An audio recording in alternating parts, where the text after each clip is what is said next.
can't believe it, but August is almost here, so it's time for our August budget. Here is our monthly household budget for August 2025. Hey there, I'm Brittany Flammer, certified financial coach and the creator of Financial Fitness. We have several budget changes coming soon. Translation, our kids are getting more expensive and we need to figure out how to pay for it. So see how I do that in our monthly budget. I personally like to use a spreadsheet because I like it and it works for me. If you prefer a digital budgeting app, check out my video up there with the best budgeting apps. Starting with income, my husband's salary, so this is what he should make for the month of August, his take-home pay, $6,146. It's a little bit higher than the last couple of months because he is a teacher, so he's salary and gets paid the same every month, but some of our insurances, I think our vision and dental, are just paid on a 10-month cycle. So 2 months over the summer, we get a little bit more because it's already been taken out. It's not taken out this month. So my business, cashback, interest, this is all stuff that we will earn, but I don't count on it, plan for it. I don't know the exact amount. We'll put it in our budget after we've earned it. So we just try to budget off of my husband's income and then anything extras like icing on the cake. So total income that we're planning on, $6,146. So the first thing we do is we donate. We pay a tithe, 10% of our gross income. So this is based on my husband's income. We'll pay tithing, we pay some fast offerings, as well as some humanitarian contributions. So it'll be around $900. So moving on to our expenses, most of these are the same month to month. Our mortgage is fixed at $1,400 a month. Our electricity, it's an average payment plan. Every once or twice a year they readjust it, but they haven't for a while. So at some point in the next couple of months, they'll probably adjust this and it should go down. But for right now, we're at 53. I get asked a lot how it's so low. We do have solar panels, but it should be lower than this. We went an entire month without collecting solar. We got disconnected and weren't monitoring it, didn't pay attention. And it was during July, which is the sunniest month here. And that's when we bank a lot of our solar. So our bill has, because it's an average payment plan, it's been higher. When they adjust it, it should go lower. Natural gas, same thing. It's an average payment plan. At some point in the next few months, they'll probably readjust it. Our city bill is also an average payment plan. So it's the same every single month and they readjust it. Life insurance is fixed. This is my term life insurance, $11.10 a month. Our car insurance, this is one of those expenses that went way up. Our daughter is now 16 and now on our plan, which is really painful. We knew it would go up. We were paying $109 a month. We knew it would go up. We did not expect it to go up $160 per month. I was thinking it'd be maybe $200 a month, but it is this high. It's only supposed to be like $240 something, but we pay monthly, but our plan renews every 6 months. So we added her on in June. So for June and July, she was on, but we paid the same normal amount. So it was like we're prorating. So we're now compensating for those 2 months. So it's higher than it's supposed to be. Plus she qualifies for a good student discount. So it will be less than that, but for the next month or two, it's gonna be pretty high and it's painful. Let me know in the comments how much yours went up when you added children. It's good once a year to shop around, but our car insurance is bundled with our homeowner's insurance and umbrella policy, so I don't want to mess with it, but I probably should shop around. Phone bill is $0 because we're on a prepaid plan. You'll see down below in the savings how we're setting aside money each month for that. Internet, $79 a month. Gas for our cars, $250. Our school starts the end of August, so we're still in summer, but we don't have any trips. My husband goes back to work full time, so I'm thinking $250's worked for most of the summer, so I think we'll just keep it there.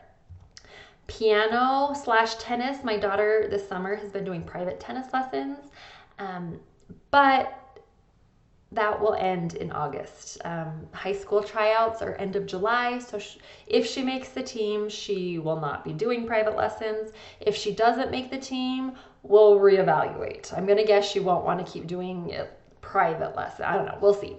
But guitar will also, or not guitar, piano will start back in August. So $100 a month. Yes, that's low. We go to a sister-in-law who gives us a family discount, but we do drive 25-30 minutes to get there. So anyway, guitar, my son is not doing guitar over the summer.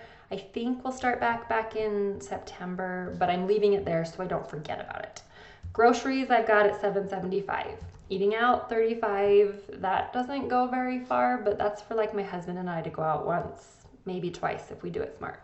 Miscellaneous, because something miscellaneous always comes up, $25. Money for our kids for doing their jobs, or sometimes we pay them for babysitting. I have a couple of boys that are trying to earn money for things, so I probably should increase this, but we'll see if they actually do stuff to earn money. Entertainment, $25 for the month.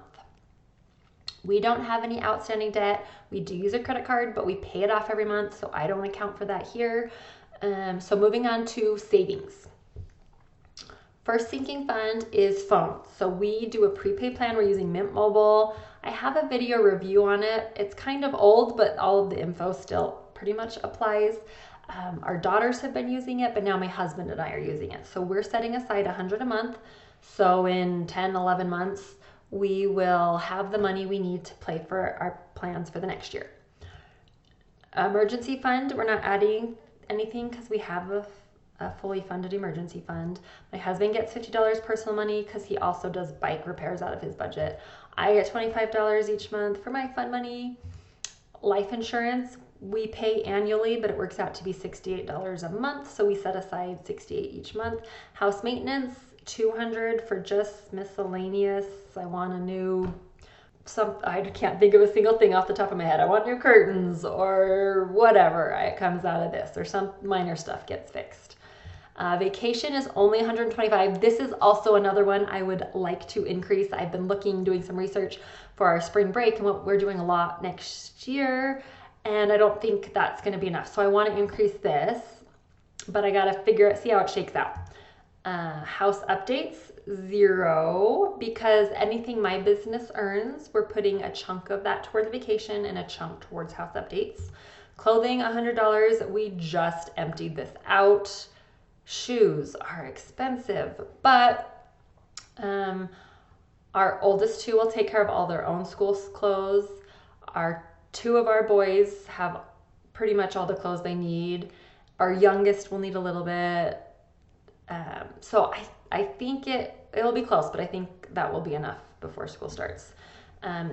Gifts, this is just for weddings and teacher gifts, those kinds of things. And we have had a lot of wedding and showers, so I probably should increase this one too.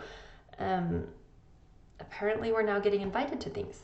Car expenses, this is just for maintenance, registration, oil changes, minor repairs that have to be made, nothing major, but we put money in every month. Christmas, we don't add anything to this each month, but the cash back on our credit card, whatever we earn for the month, all of our spending we put on the card, whatever cash back we earn, we will put towards our Christmas. Kids extracurricular, we're putting $400 a month. This is one that I want to increase. Our son switched to a new soccer league, which the soccer league itself doesn't cost more, but there's a lot more traveling or further traveling that will be expensive.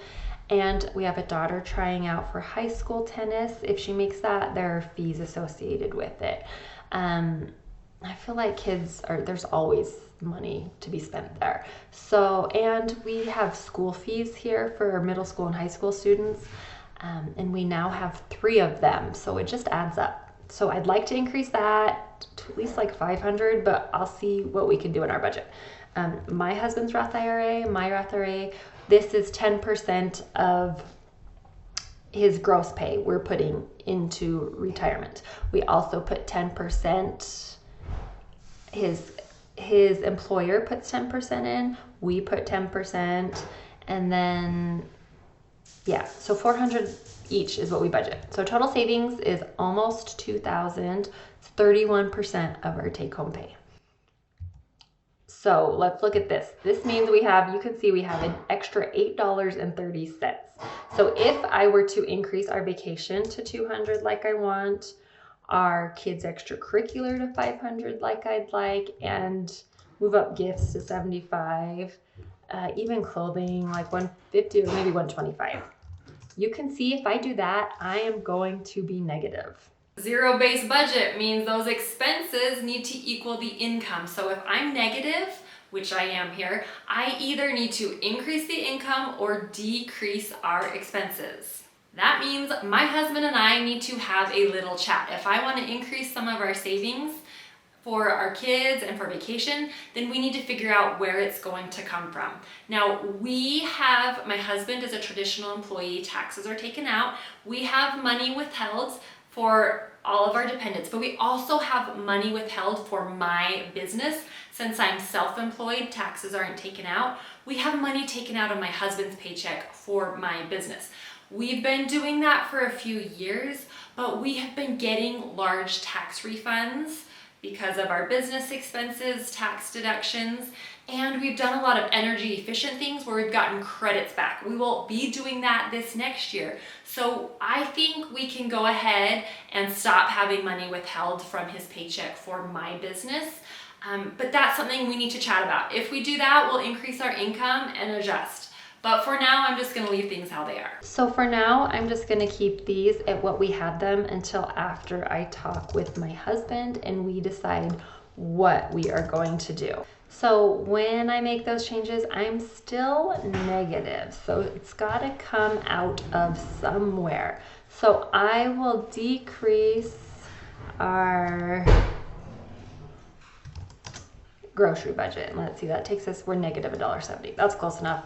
I'm just gonna keep it at the round number. Thanks so much for watching. If you have any questions, leave them in the comments down below. I do my best to respond to every comment that I see.